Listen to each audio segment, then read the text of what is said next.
All right. Welcome to the Way to a Great Marriage Cast. I'm Tony. This is LaRonda. Hey. And LaRonda has one of Omi's, her mother's songs. I always think I'm turning down her volume and I'm not. But LaRonda has one of Omi's songs that Omi wrote years ago. And so I'm going to turn this over, and this is dedicated to Omi. Well, I'm going to read this to you tonight. It's called God Can Heal. I read about how God can heal if we'll just pray and do His will. I read about His loving care and how He hears and answers our prayers. One day, my loved ones looked at me. They saw the pain and agony. Then we prayed for delivery. God heard our prayers and set me free. I never shall forget the day that Jesus took my pain away. His promises He keeps, you see. Now I'm shouting. Yes, I'm shouting victory. Praise His name, He set me free. From all the pain, He delivered me. Now I'm happy, glad, and free. Hallelujah to the Lamb, He set me free. That was written 11 of 91, Oma Shepherd. And she always put inspired by the Holy Spirit. And I didn't know the tune to it. So that's the reason I'm reading these. They sound like poems, though, don't they? When they're read. Elaine said, hello, beautiful spiritual parents. I love you all so much. Hey, Elaine. Hey, Elaine, we love you too. And so we were at Hour of Harvest tonight. I just looked before we came on, and they have put it on YouTube. From tonight. They were full of goodies tonight. They gave us flashlights with Hour of Harvest on them. Yes. They gave us a lanyard with Hour of Harvest on it. WLJC. Yeah, we were supposed to have two. I got two of them. You did? Well, yep. I got mine. I don't know what yours. Well, I had them all. And then a coaster. I should have got a whole bunch of these. I know. You guys love to put drinks on our hardwoods. Pens, stickers, and a journal, and bookmarks, bumper stickers, one for each car. That way, whenever that I run people off the road, they'll blame WLJC. Then a window sticker. Oh my goodness! And a key ring. Woohoo! And so we had a good time on we WLJC. did. Like I said. Find it on YouTube. I looked about an hour ago. They posted it on YouTube. You can watch it there. I do have a playlist titled Hour of Harvest. You can find, it's only got one in it, but you can find Hour of Harvest that way if you can't search it up. Anyway, we have been in Why Am I Still Depressed? We were in chapter 1. And to make a giggle, he said it was because he was married to me. Oh, why am I still No, yeah. I didn't say that. But I'm kidding. I made a giggle. Well, don't blame me for saying it. Just say, hey, the reason he's still depressed is because he's married to me. Yeah, there you go. And so we concluded on this section that's entitled the DSM versus the mood spectrum. Remember, we were talking about how the moods, depression, is on a spectrum. A lot of things are going to where they're on spectrums like autism and ADD, ADHD, OCD is on a spectrum. Is PTSD on a spectrum? Could you have like a higher form of PTSD? They're starting to see that everything is on a spectrum. Okay. Not everybody is alike. Not everybody has the whole thing, and not everybody has a mild version, and so they see it as a spectrum now.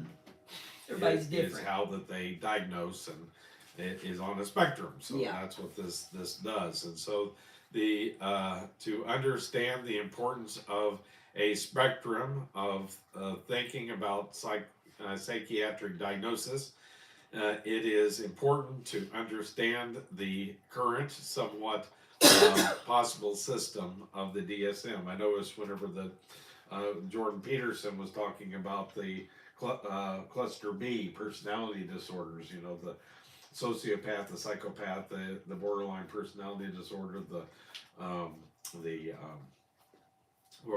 narcissist, and the hysterion are the five cluster B personalities. Right. That they kind of link them together, so you kind of have that. If you're on that end of the spectrum, or if you're on the other end of the spectrum where you're OCD like me, then join the club. But anyway, the spectrum system sees conditions on a continuum. As in figure 1-1, we saw that it's a number line, so it's just a line where you're on either the low end or the high end, or somewhere in between. The DSM sees conditions as defined by the absence or the presence or absence of specific finding. Consider, for example, the DSM criteria for major depression. I'm used to it being called major clinical depression, but anyway. Which, believe it or not, I've simplified here. Simplified it for us. Yeah. Yeah, right. Okay. Sure. We'll see. At least one of the following three abnormal moods significantly interferes with your personal life. You have abnormal depressed mood, abnormal loss of all interest and pleasure, abnormal irritable mood if person is 18 or younger. The B, at least 5 of the following symptoms have been present during the same 2-week depressed period. Maybe that's when he says not major clinical depression, because that's over a month or 6 months. I can't remember which. But 2 weeks is what we have here, so maybe that's the difference. Number 1 is abnormal depressed mood, abnormal loss of all interest and pleasure, appetite and weight disturbance, either abnormal loss when not eating, or decreased appetite, abnormal weight gain or increase in appetite. Sleep disturbance, either abnormal insomnia or abnormal hypersomnia. Active disturbance. I like the hypersomnia. Which is a hyper? When you sleep all the time. Oh, yeah. I did that when I was sick here the last few weeks. I slept for 30 hours a couple of days. You did, yeah. But it's because I was sick, and rather than depressed. Right. People. You were sick, not depressed. You might have had a little depression because you were sick, but still. Yeah. Activity 5 is activity disturbance, either abnormal agitation or abnormal slowing. And number 6, abnormal fatigue or loss of energy. Number 7, abnormal self-approach or inappropriate guilt. Number 8, abnormal poor concentration or indecisiveness. Number 9, abnormal morbid thoughts of death, not just fear of dying or suicide. Number C is the symptoms are not due to a mood congruent psychosis. Now, what did concurrent psychosis mean? Well, maybe for those of us. Maybe we will find out whenever. Oh no, it doesn't explain. No, I don't know. Okay. Well, the psychosis would be a schism from reality. You're not seeing reality as it really is. There has been never been like whenever you have those thoughts that your husband's going to leave you and he's never left you before. Sure.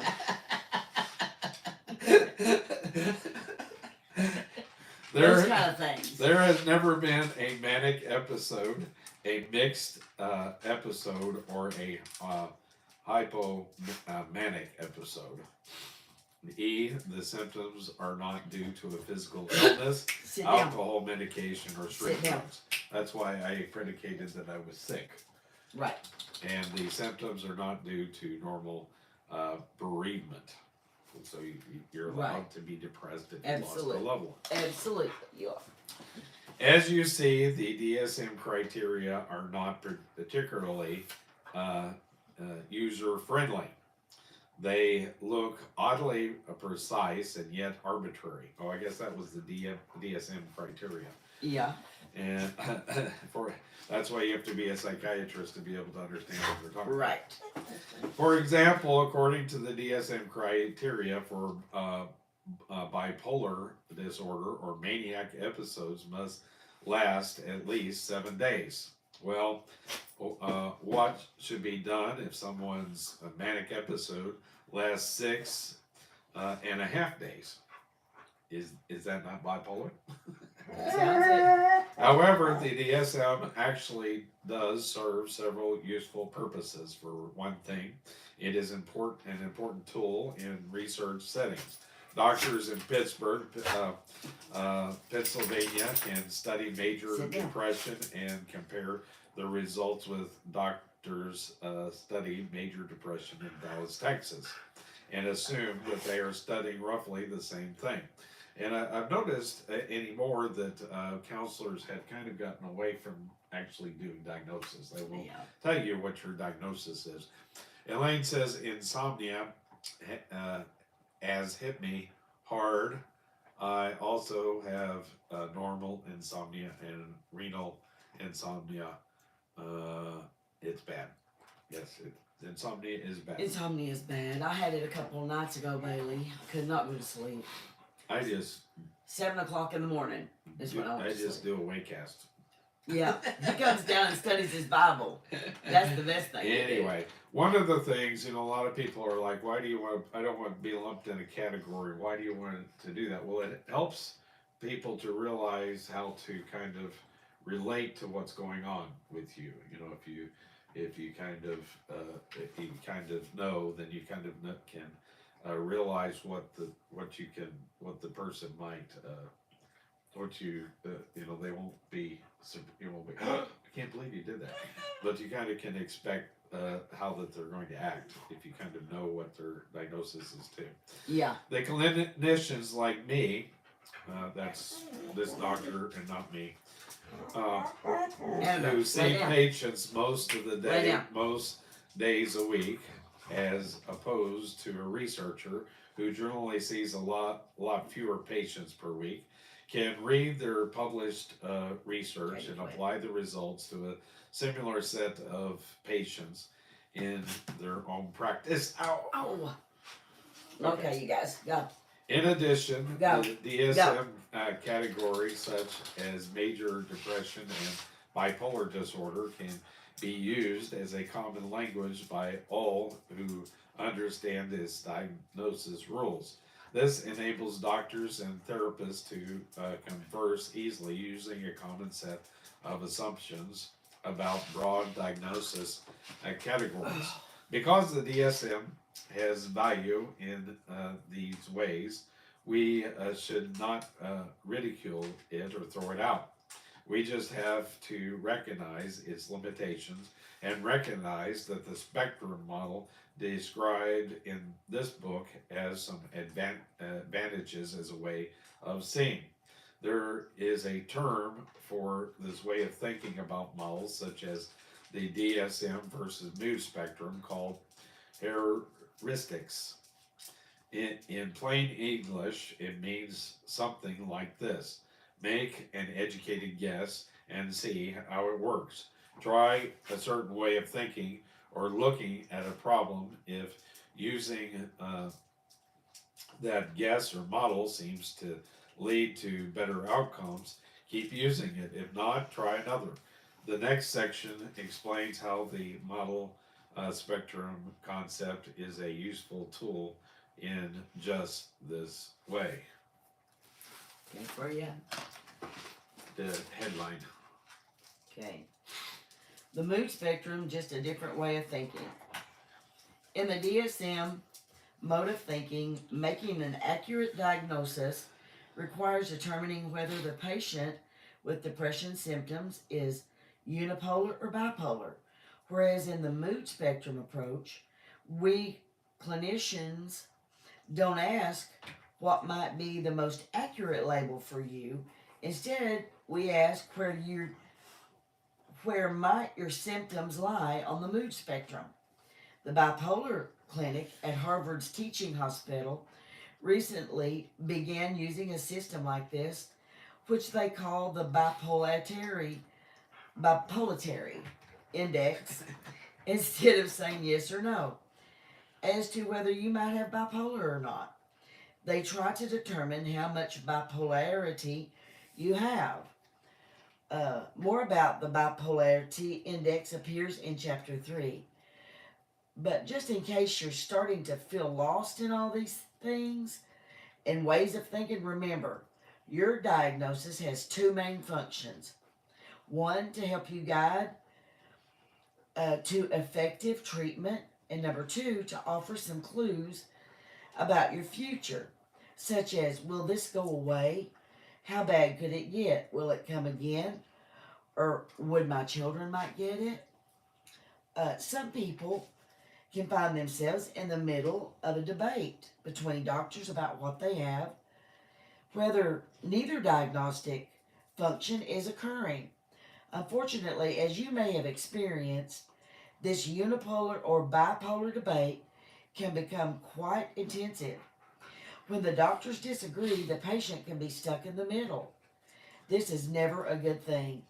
If that happens, everyone needs to just relax and remember that diagnoses are merely best estimates of reality, not reality itself. Diagnoses are heuristic, and they're supposed to help us, not make the process more difficult. 10 years from now, I hope this understanding of mood disorders will have improved so much that our present views will be an embarrassment. Look how confused we were. Next section. Yep. Let's see when this book was written. Yeah, you read my mind. I was thinking, I wonder if it's 10 years ago. No, it might help if I put on Yeah. the date is actually smaller than the writing. The regular print. It tells his birth, 2006. Long time ago. Yeah, so it's outdated. By not 10 years. I think we need to find a different book. This is embarrassing. That's what he said. Using the mood Yeah, spectrum anyhow, to lay down. diagnose bipolar Lay down. variety. Anyway, in figure 1, you remember the line, this, where that you're low or high, but and you're somewhere in between. You saw an arrow indicating people evenly distributed all the way along the mood spectrum. But is this really so? Are there really people at all points along this continuum, or are there natural gaps separating one diagnosis group from another?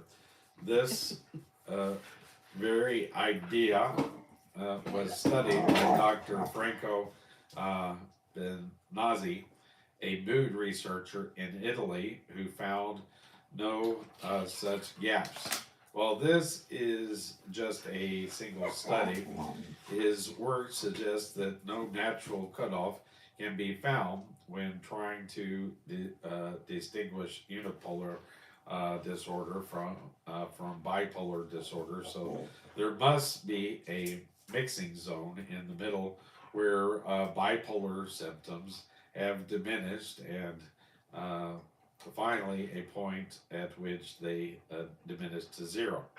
Thus, with a mood spectrum way of looking at things, one can have a little bipolarity, which this might strike you as strange.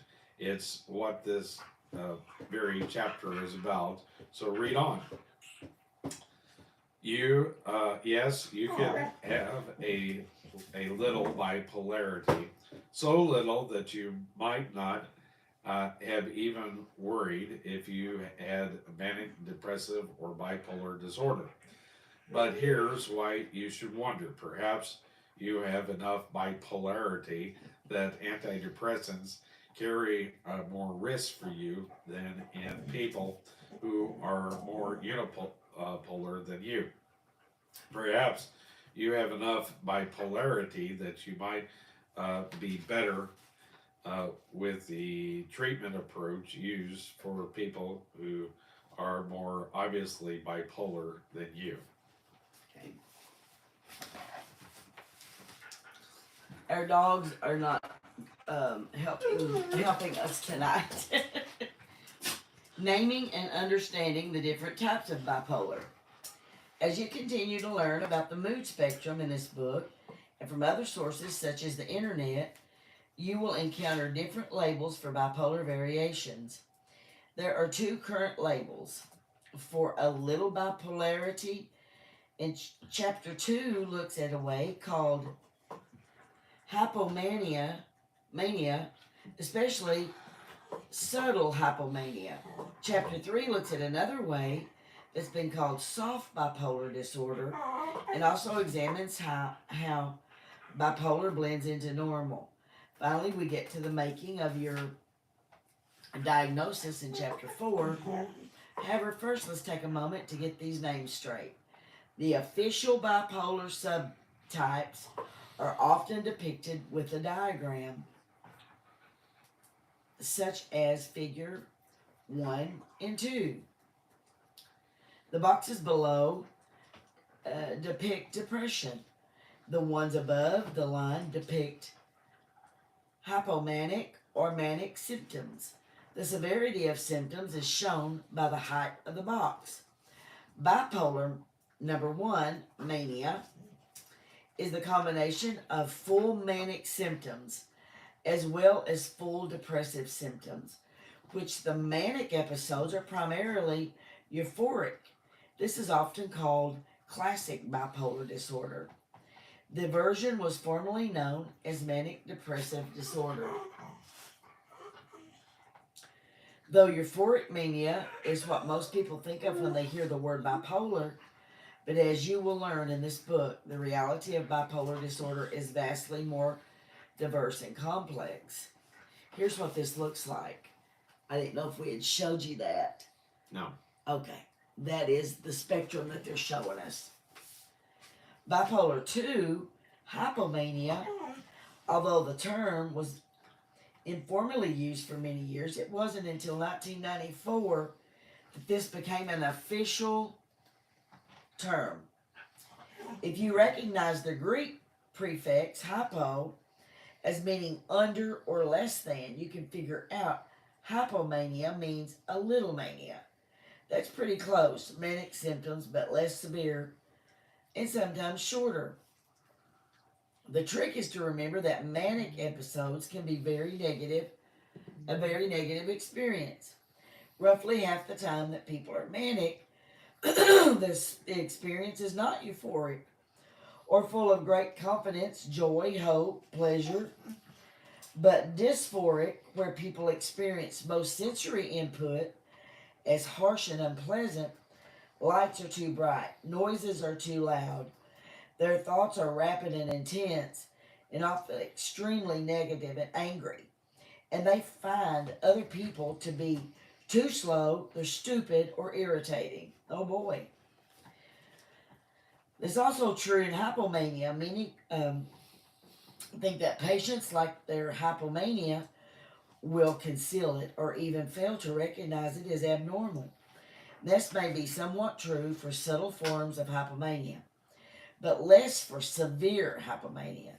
People do indeed recognize their agitation, their insomnia, and acceleration. When they find something that makes it stop, they're generally very inclined to stick with a solution, like managing alcohol or avoiding late night light, as discussed in chapter 11, or using mood stabilizers, which are discussed in chapter 8.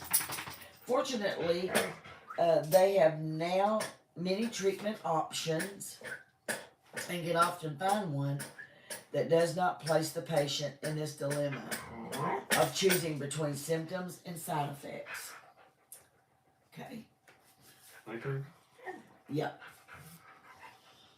You're Cyclothymia. Pete. Even though Lay down. Lay down. is also an official term in the DSM.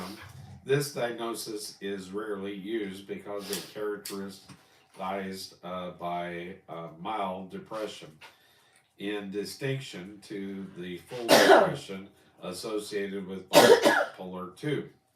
There may be a natural avoidance of this term by both parents and patients and doctors alike, who may hesitate to label such mild symptoms, particularly with a bipolar name.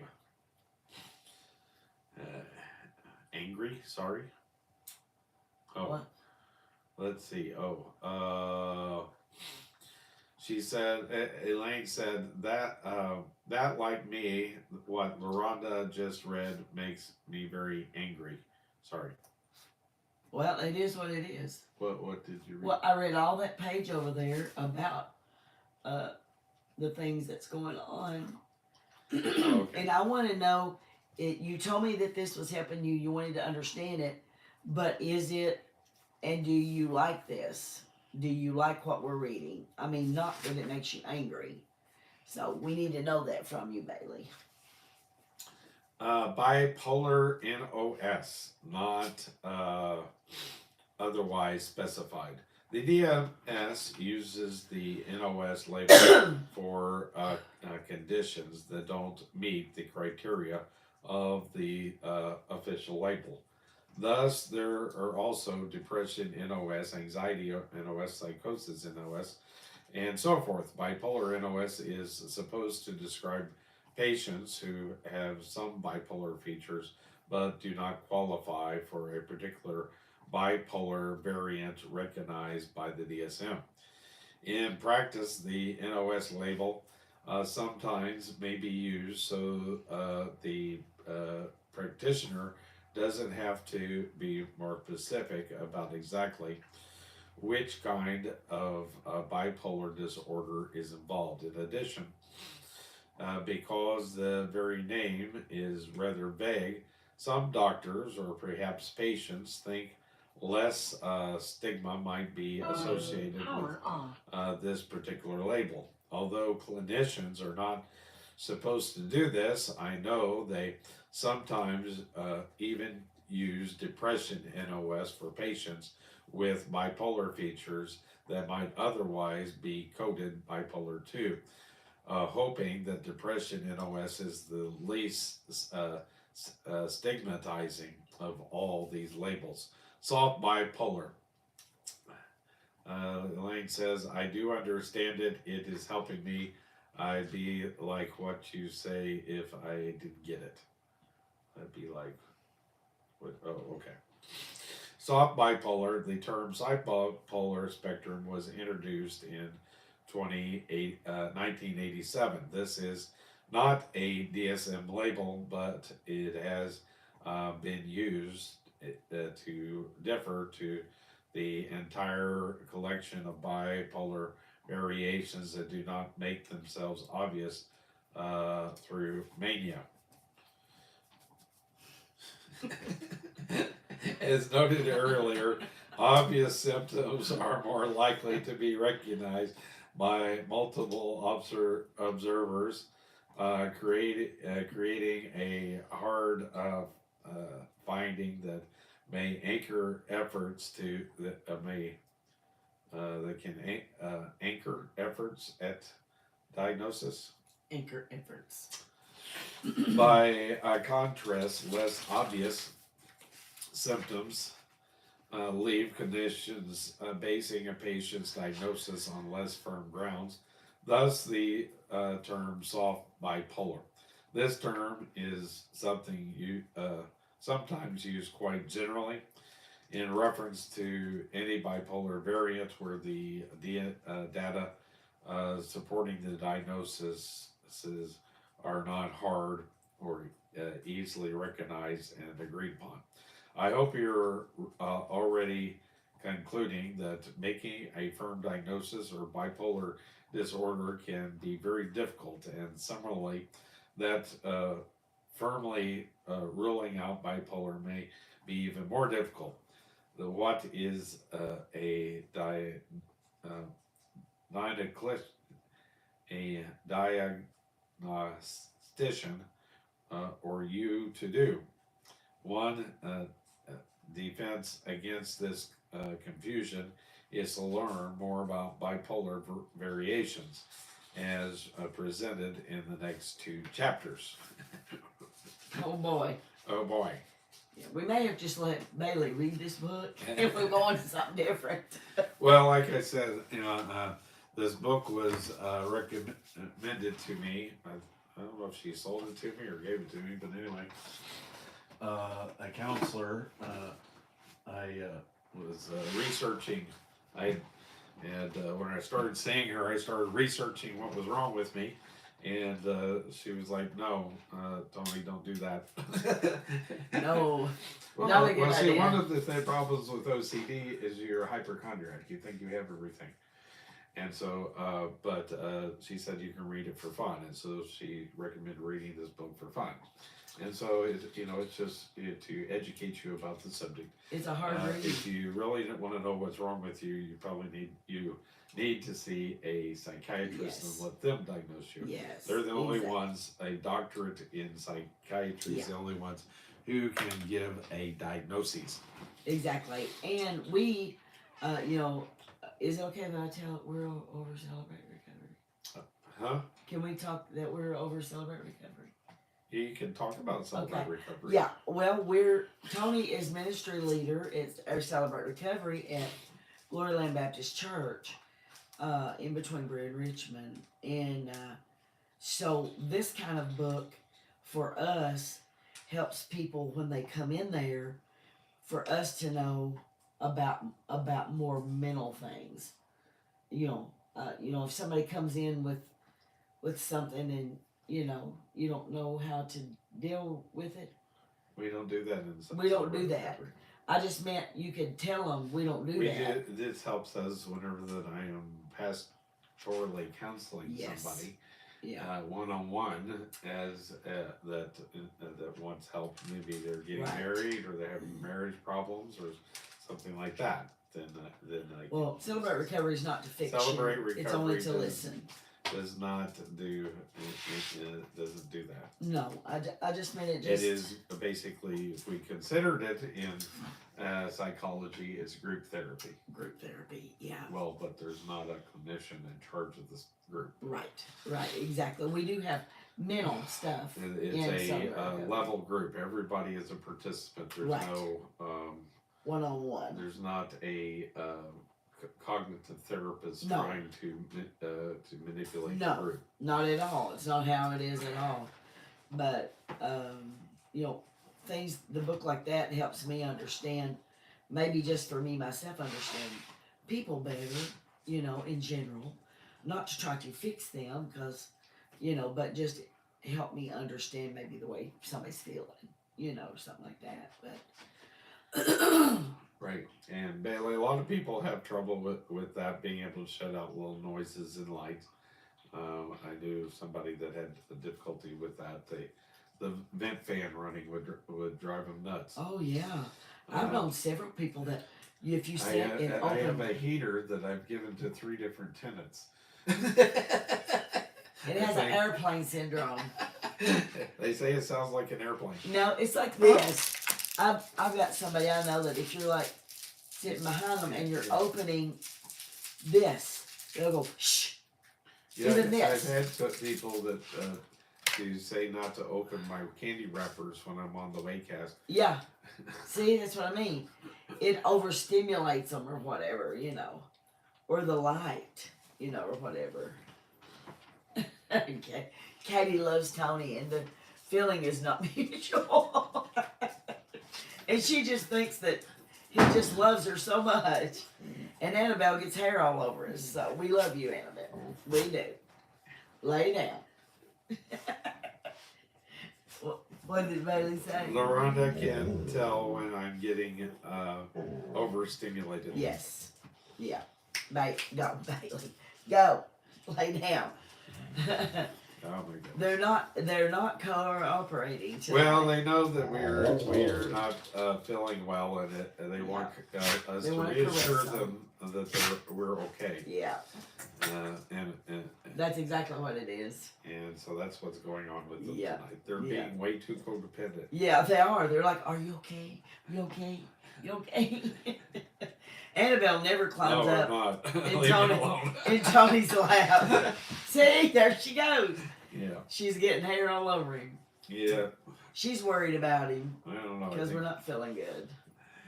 Okay. So that concludes chapter 1. You can let us know in the comments if you want to continue with this book or is to go back to doing something else.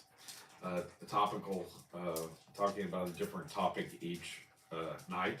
And I'd like to go to something marriage-wise because that's what people's asking me for. You know. Okay. Like you did on like the naked I'm not cast. seeing the comments. No, but they're telling me. Well, not on the comments, but I mean, that's just what they're saying. But we want to do whatever y'all would like to do, whether it's read a book or talk about different things. You know. okay. Well, I had said that before we started this. I was doing topical, and you were like, well, people, why don't we read a book? Yeah. But anyway, so Sorry. we can't agree between the two of us. So how can you guys agree? We need. What Bailey say? I'll go with the wind. She'll go. Woo! Okay. So anyway, tonight I want to encourage you to do a few things. Let's see, something. On my photos somehow or another. I want to. Let's see. See if I can get to the page. Well, we're still at 777 subscribers. Hey, that's a good number. I guess that's a good number to be It stuck is. at. That's a good number. Love the videos, Sheila. Love the what? Love the videos, Sheila said. Oh, I okay. don't know which video. Maybe you send everybody a video. Probably. But anyway, so I encourage you to subscribe, not only here but on Rumble. Yeah. And because I don't like YouTube, but we get more views on YouTube, so we'll stay here as long as that happens. Views are 467,100. 467,100. Wow, that's a lot. 12,000 likes, so give us thumbs ups and likes. Thank you, Elaine, for the thumb up. Yes. Thumbs up. Comments, there's 540 comments. Of course, these comments don't count in that. The live feed comments disappear. That's the reason you're safe in doing it during the live feed. They disappear during the regular session. So, so make comments, ask questions. Thank you, Elaine, for your comments. Shares, there's 4,400 shares. I encourage you to share our comments. I think the Against All Odds that I've been encouraging to share. Yes. 144 views now. Great. And so that's 144 people. We have 3,500 views for the week, which is still way down from 158,000. Well, it's because we didn't do it for weeks. Well, I still had content. I think that they star views. Yeah. But anyway, so with that, we say, I think, notifications. Hit the ding, Elaine, in your life. So that you can be notified whenever that we're live. And with that, we say, good night, until we meet again. Adios, au revoir, auf Wiedersehen. And though it's always sweet sorrow to part, You know you'll always remain in my heart. Good night, sleep tight, and pleasant dreams to you. Here's a wish and a prayer that every dream comes true. And now till we meet